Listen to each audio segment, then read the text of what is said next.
My name is Jack Snyder. I'm the originator of the Shepherdstown Station Preservation Project. My family and I came to Shepherdstown in 1987 from Harpers Ferry, where we had been living for 6 years. And I have a lifelong interest in transportation and transportation history, and especially in railroads. I'm a local person. My family's been local. We all lived here all our life. And I have always loved the train and the station. My memories, we used to come over here and play a lot around. Jay Hurley. I was born a block and a half from the railroad station back actually before World War II, but most of my memories are right after World War II, and since I lived right along the railroad track, a lot of the memories involve locomotives and in particular this train station. My name is Jim Price. I'm a native of Shepherdstown. My ancestors settled here in 1740.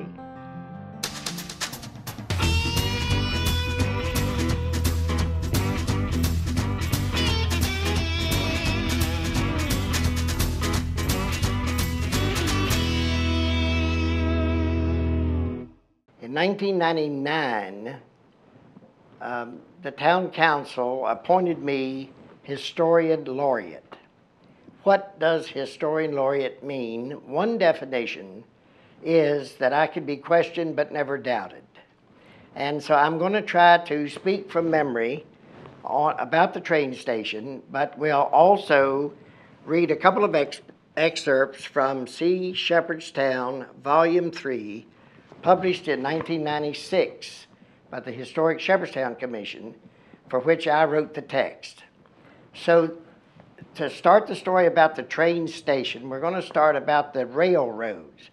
The Shenandoah Valley Railroad was a precursor to the N&W Railroad.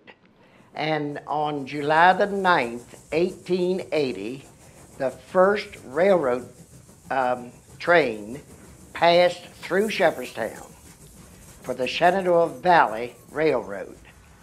Now, the other thing is where was the track for the railroad?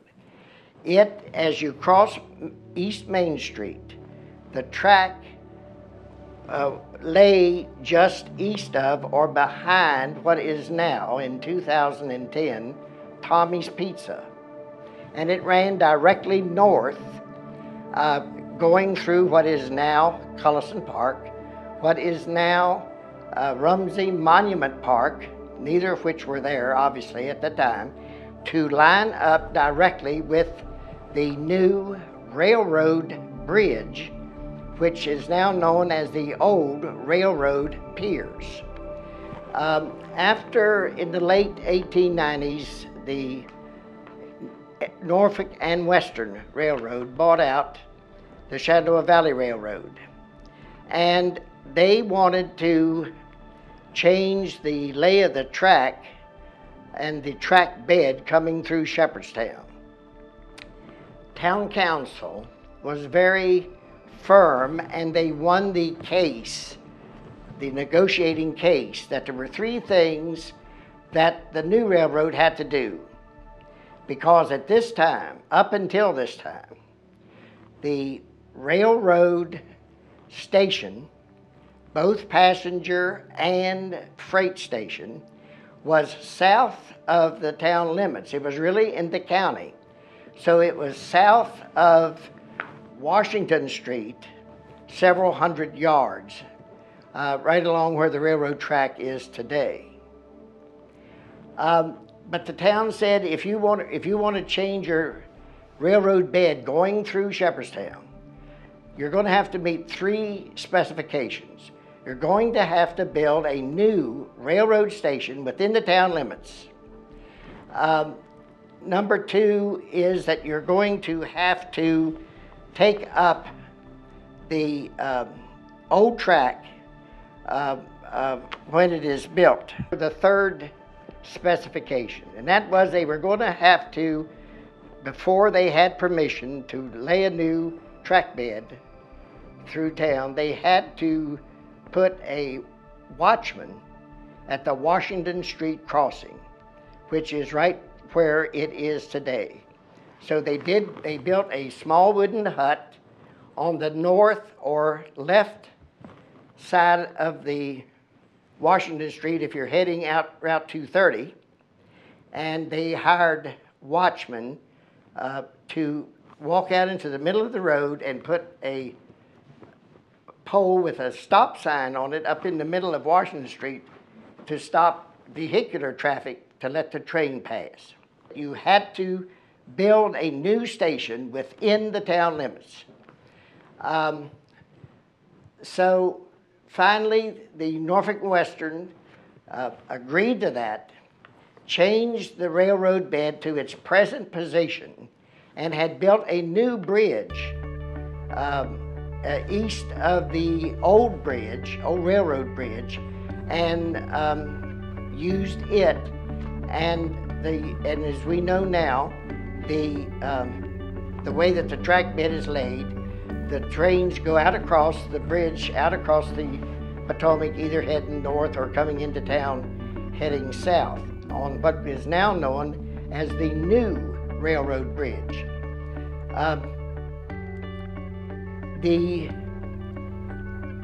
So then Shepherdstown wanted to know, well, when are you going to put our new station in?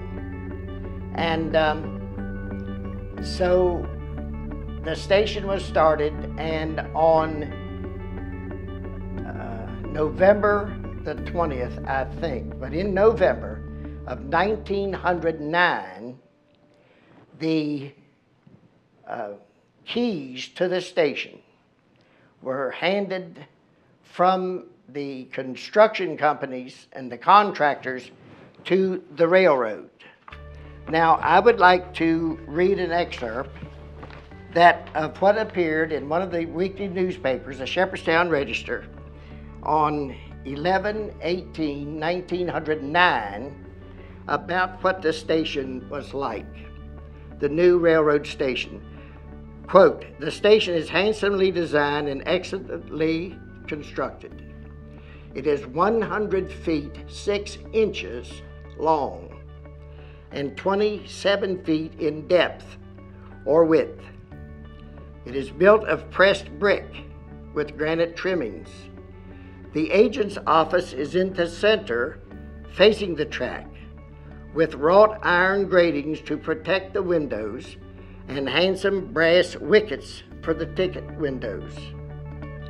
There are 2 large waiting rooms, one for white persons and one for colored persons. These rooms are tastefully finished with cypress paneling, with natural finish in hard oil, and have comfortable benches around the walls. There are both front and rear entrances.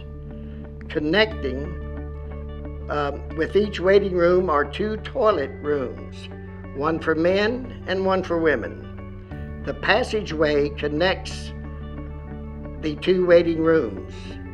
At the north end of the building is a large baggage and express room finished with pine and wainscoting. But then they also built what is known as a shed over the waiting area that was really about 207 feet long, that protected the passengers getting on and off trains, and also protecting the loading and unloading of mail and baggage. I think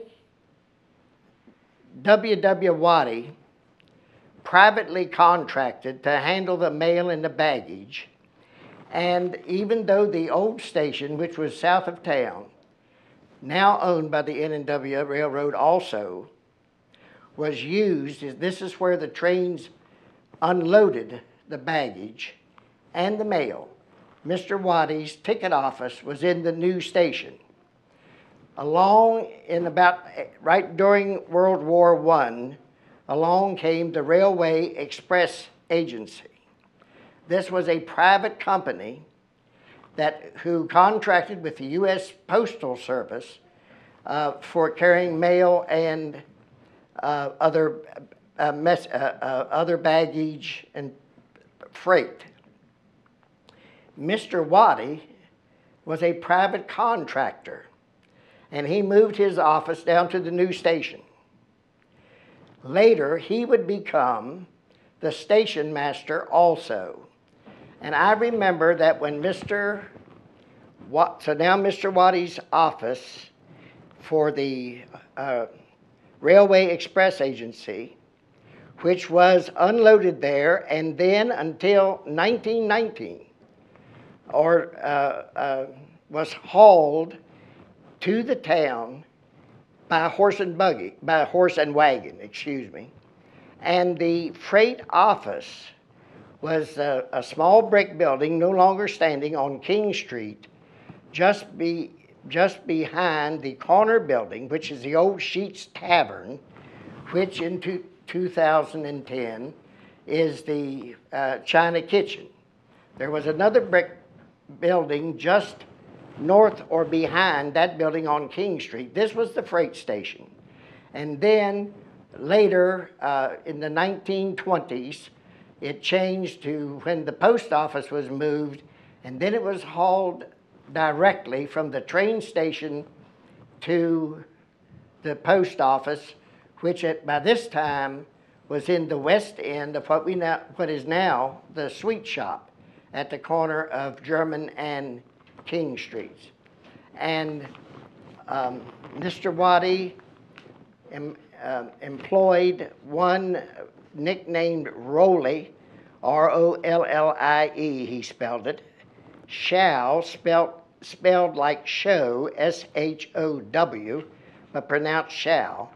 And Mr. Rollie Shaw became a town fixture for many, many years as delivering the mail from the railroad station to the post office.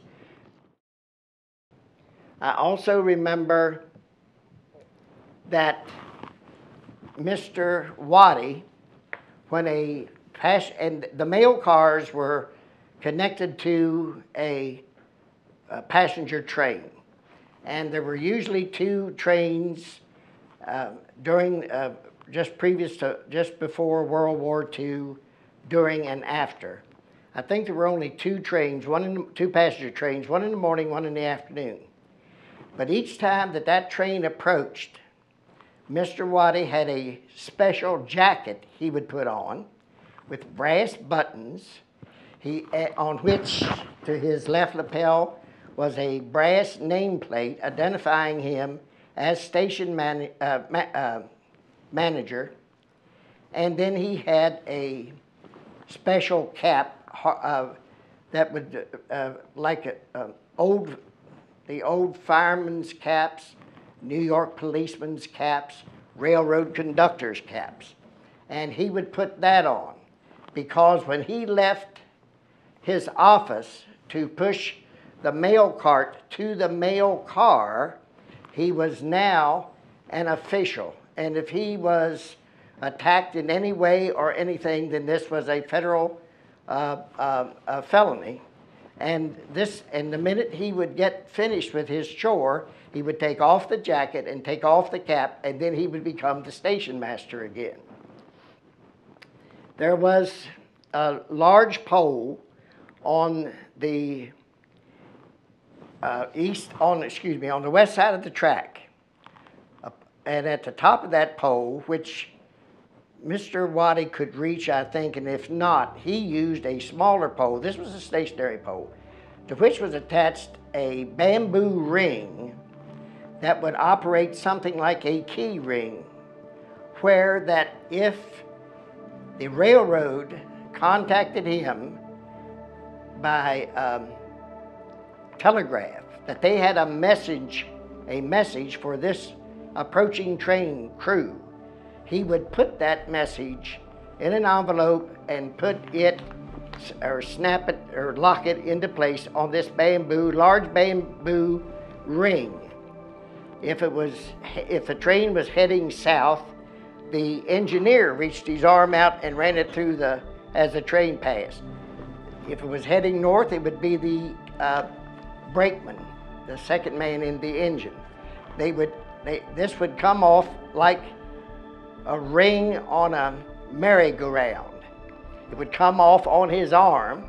They would take the message off and drop the hook and sometimes it would roll almost to the river one way or almost to Washington Street the other way, and children loved to be in attendance to chase after it and try to retrieve the hook.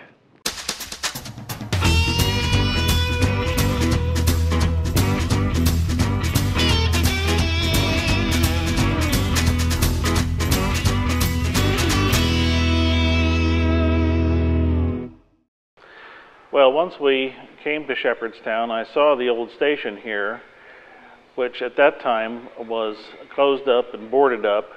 It was last used in 1957 as a functioning passenger train station.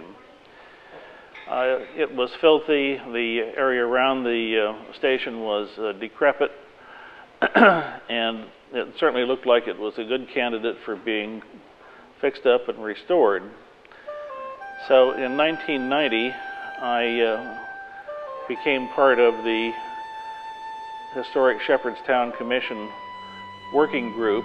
In fact, I founded the group that aimed at restoring and saving this train station. We got a working group together and began to discuss what could be done, and to consider ways to go about it and how to get funding for it and so on. What we did was to spend the time and the effort over the next 2 years to put together a working plan of what the station could become and should become. Our original idea was to physically move the station back about 25 or 30 feet and to put it on a new basement. The idea being to provide a meeting center, an alternative meeting center, you might say, for the local community, where various community groups could come and have their meetings and make presentations and so on. And we put together a series of estimates for what the various aspects of it would cost. And we drew up a series of plans. I should say that there were 3 of us really closely involved in the working group. There was myself, a retired government employee from the Department of Labor by the name of Bob Fodor, and an architect who lives just around the corner here by the name of Harvey Heiser. Harvey drew up the architectural plans, and Bob and I worked on the discursive part of the plan. So what we did was to put together a notebook with different sections in it that describe each aspect of the station project. One section, for example, included letters of support from public officials and local business leaders. Another section included the written description of our plan. Another section included the architectural plans. Another section included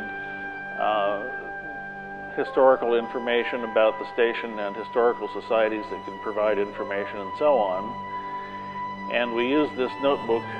In fact, we made, I think, about 40 copies of it, and we supplied those to local officials and supporters so that they would know what we were intending to do. Well, once we got that completed, we came up with the estimate of $462,500 for the cost of moving and fully restoring the station. And with the support of the community and involvement of community leaders and business leaders, we took that plan to the office of Senator Robert Byrd in 1992. Well, Senator Byrd's office was very hospitable to us, and they agreed to see what they could do in terms of gaining funding for the project. And as it turned out, what the Senator's office did was to put this project in as a line item in the Housing and Urban Development Department budget as a special HUD project. In other words, the legal requirements of the funding were such that it was much less restrictive than the typical HUD project. It fell under a special category. And the upshot of it was that they had to give us $500,000 because that was the minimum that they could actually budget and allocate for the project. And so that was actually encapsulated in the legislation that was passed and that took force on the 1st of October 1992 as part of the federal budget. And so then the project really began in earnest. And in these instances, of course, things don't happen immediately. It took time to get all of the various elements in order, and along the way we were involved with the Jefferson Hospital over in Ransom, and they had plans at that time to actually put a satellite operation in the building. Well, as it turned out, in the fullness of time, that never actually came about because their plans changed and they decided to do different things. So we continued with the work of getting the station restored, and the actual physical work on the station began in 1996,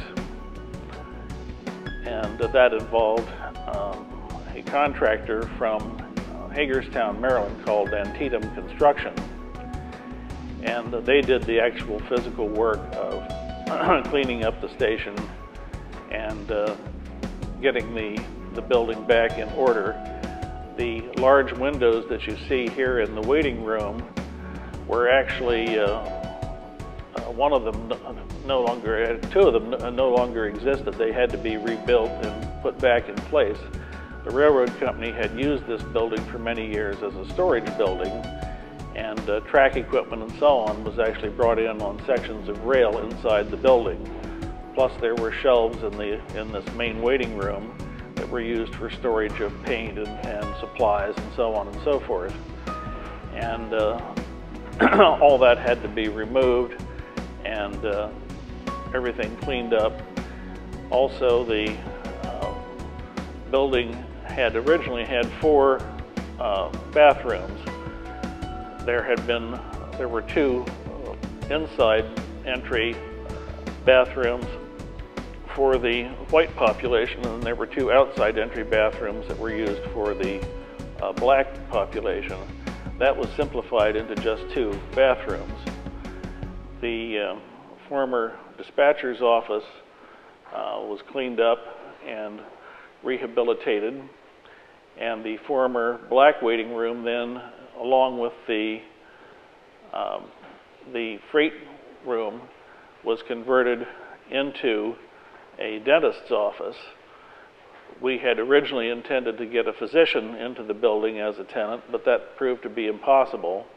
And then Dr. Paul Davis came along and indicated that he wanted to establish a dentist's office in the structure, and so at his expense, he rehabilitated the old freight room on the north end of the building and turned that into his dental office.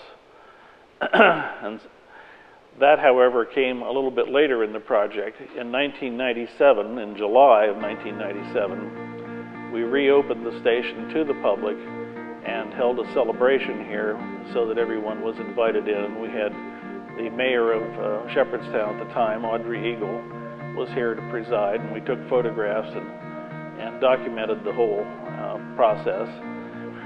And then once the main part of the station was open to the public, we made it open for any legitimate group to be able to come in and use the space for meetings, weddings, all kinds of social and other events that took place here. We had many different groups here in the early days. We had the Rolls-Royce Club of Hagerstown came down with their antique cars, all of which were parked at the parking lot out here, and had a Saturday meeting and a luncheon.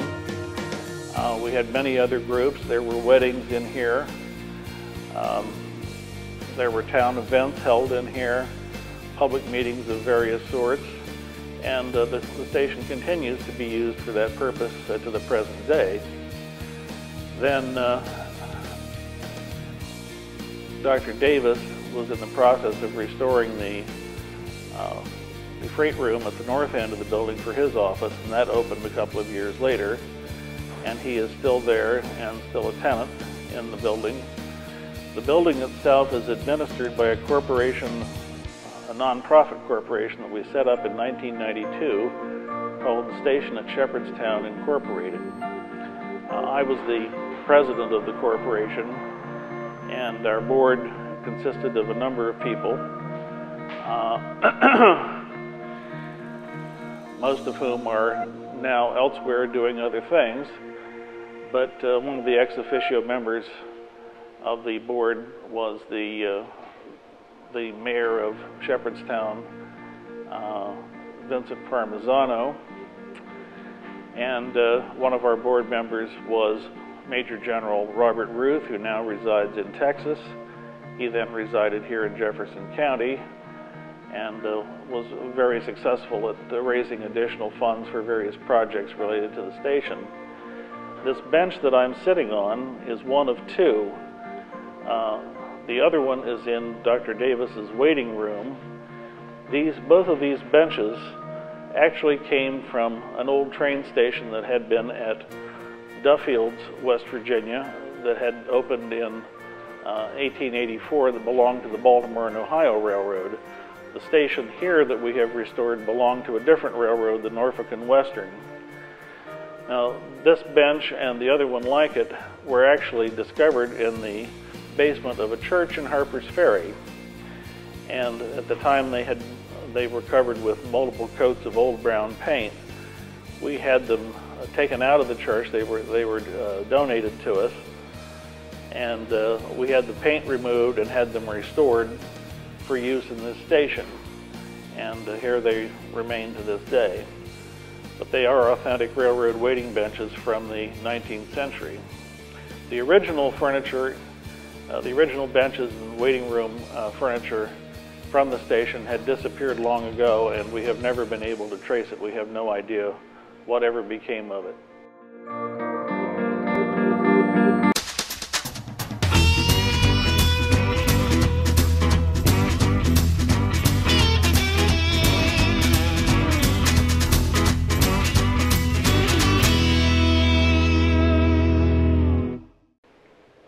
It was a passenger train used to go through here 3 o'clock in the afternoon, 11 o'clock in the morning, and midnight.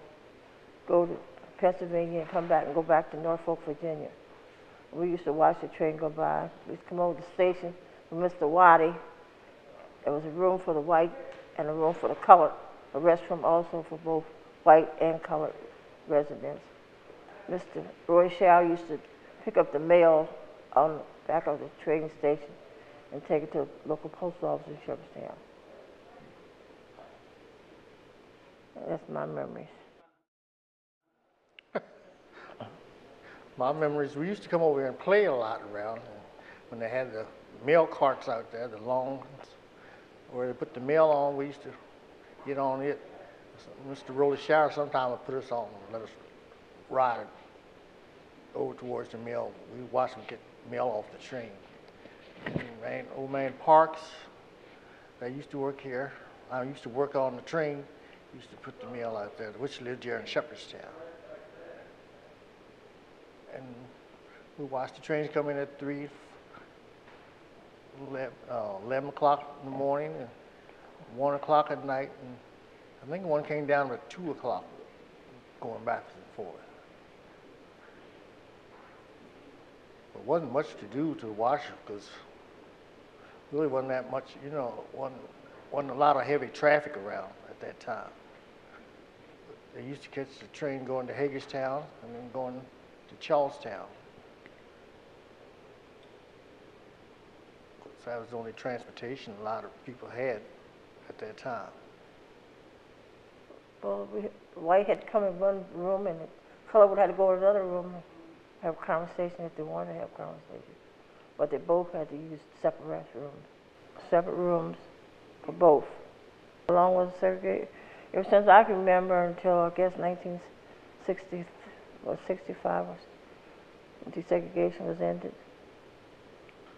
It was segregated, but I don't think we really had it that hard because most of the time, Mr. Waddy used to give us candy and stuff like that. Like I said, we used to play around down here a lot. So at that time, we didn't pay any attention to segregation anyway, because we got along with each other. So,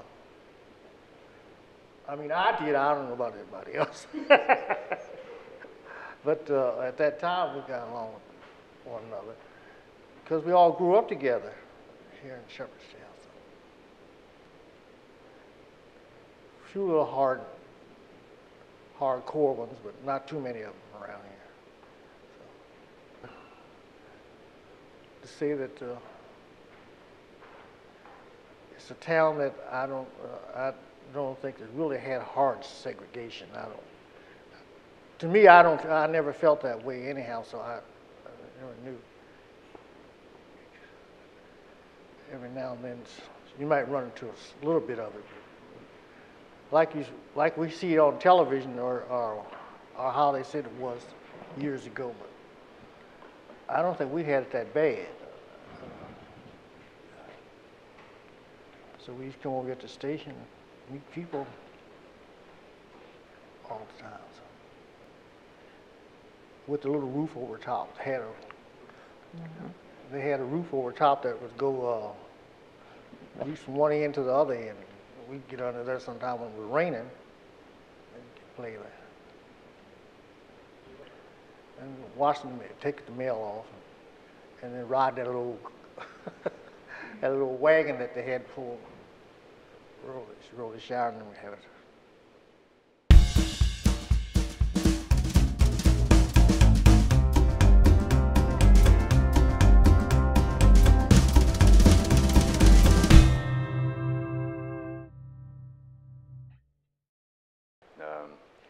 One of the stories I like to tell, and a lot of people in town have heard it, so if you've heard it, cover your eyes and close your ears.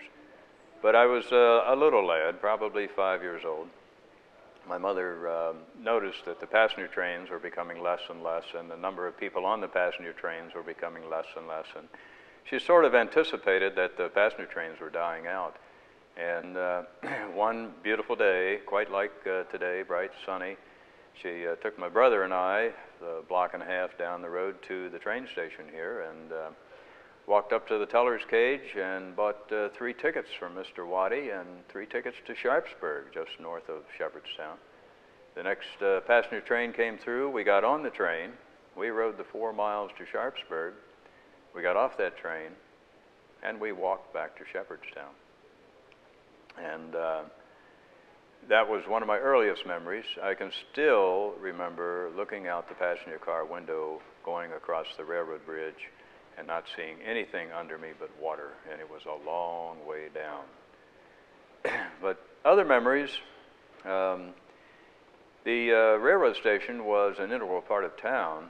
Even before I came along, it was even more important. Salesmen who came and went quite often used the train, and they could get on the train, ride up or down the Shenandoah Valley, make connections in Hagerstown, go to Baltimore. So the passenger service in the first part of this century was very, very important, and this station played a big part in that. But by the time I came along, that was pretty much dying out. The freight aspect of the station, which is the northern half of the station, was also important. And we didn't have UPS and FedEx and things of that nature at the time. You either got your freight by a truck that was not very big and may come around sometime, or you got your freight from the train. But once the freight got to the train station, it had to be delivered around town. And our local freight agent was a guy named Rollie Shaw. He had a 1940 Ford pickup truck, and you could see him jaunting around town. So the trains would pull in here, the freight trains, they'd offload freight, or the passenger trains, and they'd offload freight from fast freight from the mail car, and also mail was offloaded. And Rollie would deliver it around town. I watched the trains, the passenger service discontinue. The station had not a great deal of use at that time. There was no longer any passenger service. The freight had died out. And Rollie Shaw discontinued as a freight agent. And the railroad took the station as strictly a maintenance shed. They cut large holes in the walls so they could drive their trucks in here, and they had a work car, what we as kids would call it a puttin' car, because it went put, put, put, put, put, put as it went down the railroad. And they could handle that off the track by two men just pushing it around. So they had doors cut in the walls here and created a shed to hold the puttin' car. They also had maintenance equipment in here, and it was greasy, dirty, and becoming more and more dilapidated as time went by, until the folks of station at Shepherdstown took it over as a project, restored it, and has done a wonderful job creating the community center as it is. Another quick impression, again, this goes back to childhood, and one perplexing thing that perplexed me as a kid of 6 years old, 8 years old, 10 years old, 12 years old, perplexed me for a lot of years. I would watch the locomotives come by, and of course they were steamers, and the fireman and the engineer were in the cab, and you could see through the side of the firebox, you could see fire in there. So you knew the fire was right in front of the cab where the fireman and the engineer sat. But the smoke came out the front of the engine through a smokestack. And how did that happen? There was a big tank of water between the engineer and the smokestack. So for years that perplexed me. Why is the fire in the back of the locomotive and the smoke comes out the front? Also, why does the smoke come out of the stack in puffs? Chuk, chuk, chuk, chuk. If it's a continuous fire, it should simply be a continuous stream of smoke. Two questions for you to ponder until you see me sometime and ask me what the answers are. Thank you.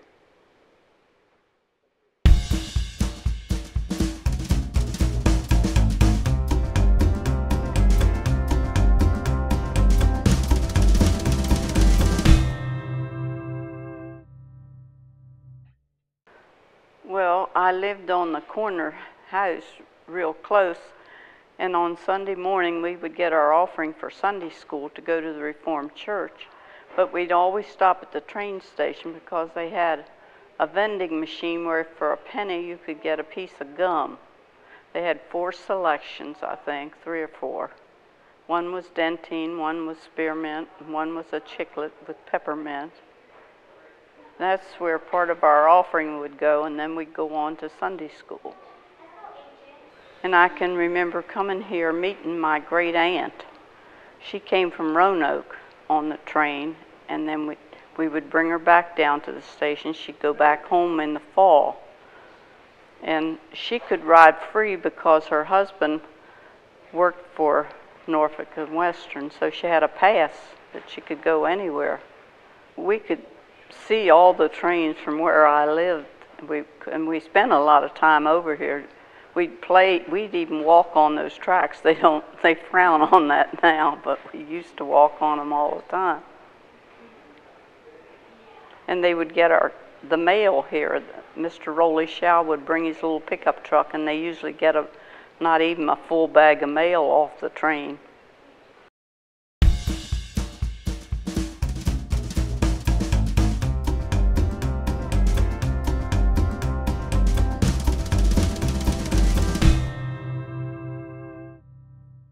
Well, I used to ride the train from here to Hagerstown, and also to Shenandoah Junction, and get on the train down there and go to Brunswick, Maryland, because I had a sister that lived in Brunswick, Maryland. But that was in my younger days. And but Mr. Whitey was a ticket agent here, and also, but one of the things that I really want to tell you is I was on the town council for 10 or 12 years, and while I was on the town council, it was in 1957, and the railroad invited the town council to ride the last train that went through here, and so the council got together and we came down here and got on the train, and went to, I don't remember whether we went to Charlestown or Berryville, but anyway, yeah, Charlestown or Berryville. But anyway, my wife, she came and picked us up then and brought us back.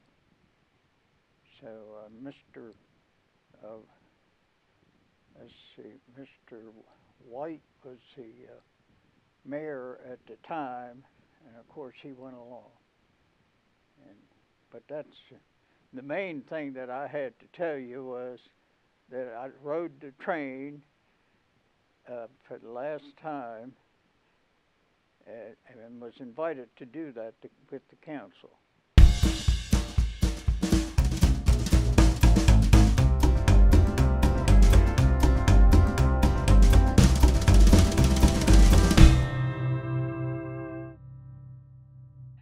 The oldest with my grandparents took the train from here to Gettysburg, Pennsylvania to tour the battlefield, and when there they were met by a horse and buggy taxi who toured them on the battlefield back in 1902.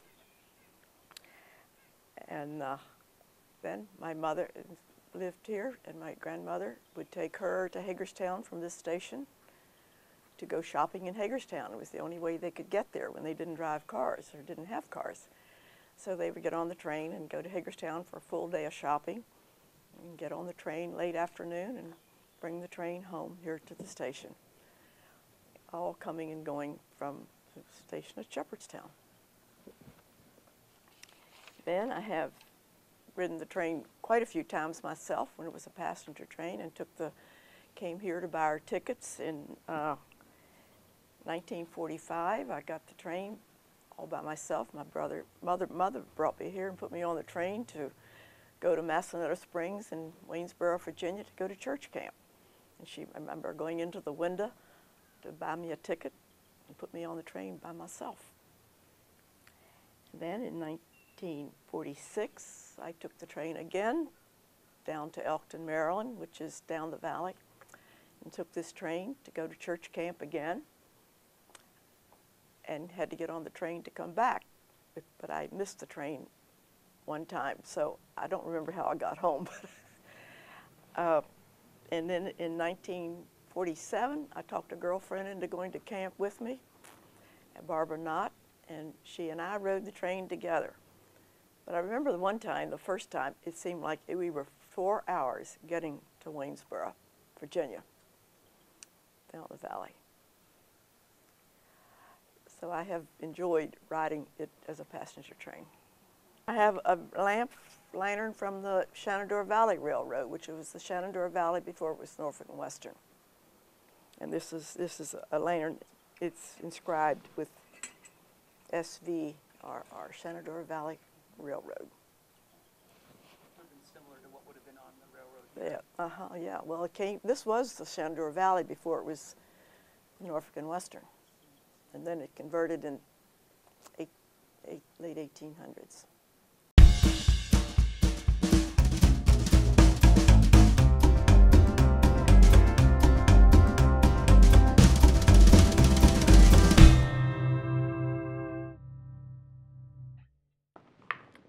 I remember the latter part of the Great Depression and before World War II, that there were hobos who would ride the rails, and how they ever I don't think they ever got off in Shepherdstown, because the freight trains didn't stop in Shepherdstown. They probably got off in Shenandoah Junction.